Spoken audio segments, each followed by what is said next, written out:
We have breaking news right now at 6 o'clock. It's out of Tallahassee, where the state Senate just voted to uphold the suspension of Sheriff Scott Israel. The vote was 25 to 15. CBS 4's Carrie Codd has been covering this story all week and is live now with those late-breaking details. Carrie. That's right. They just took the vote about 10 minutes or so ago. It was a 25 to 15 margin to remove former Broward Sheriff Scott Israel from office. This is the definitive word on this at this point. There were a couple of Democratic senators who voted along with many of the Republicans to remove Israel. Obviously, this has been a long and protracted process since Florida Governor Ron DeSantis citing incompetence and negligence by the former sheriff back in January, initially suspended the former sheriff. So we do have with us Tony Montalto, the father of one of the Parkland victims, Gina Montalto. Tony, thank you for being with us. You've been watching these proceedings throughout the last couple of days. Give me your initial reaction. We're very pleased that the Senate chose to vote to remove Mr. Israel from the office of Broward County Sheriff.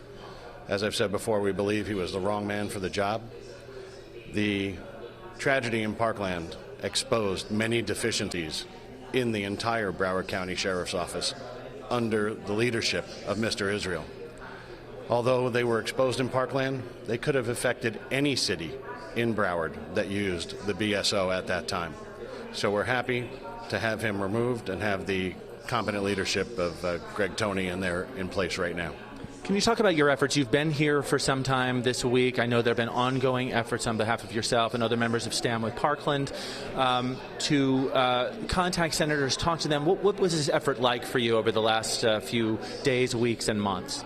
Well, actually, Stand with Parkland chose not to take a position on this. We've been individual families, and all the families have worked together towards this goal.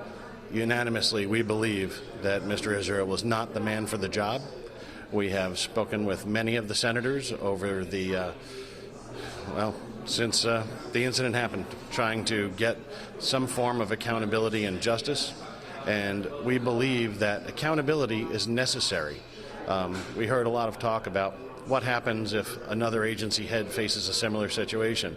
Well, quite frankly, here in Florida, we should demand that any agency head that has systemic failure has it remedied by removing the failed leadership of that agency.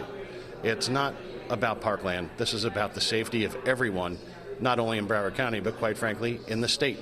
What was used here today was part of the Florida Constitution. It wasn't designed to circumvent anybody's rights. It was designed to keep people of the state safe. This former sheriff has said that he will run in 2020. So how do you respond to that? Well, I would ask the people that would think about supporting him to look at the facts here. Look at the failures on multiple levels before, during, and after the Parkland shooting. Look at the lack of simple things such as crowd control at the Fort Lauderdale Airport incident. Look at the failure of the sheriff to correct the deficiencies in the the emergency system that our first responders use. These were failures that occurred under the watch of Mr. Israel. How safe were we in the county with him in the lead? Thank you, Tony. Thanks for talking to us. So, of course, we will have much more on this developing story coming up tonight on CBS 4 News at 7 and again at 11.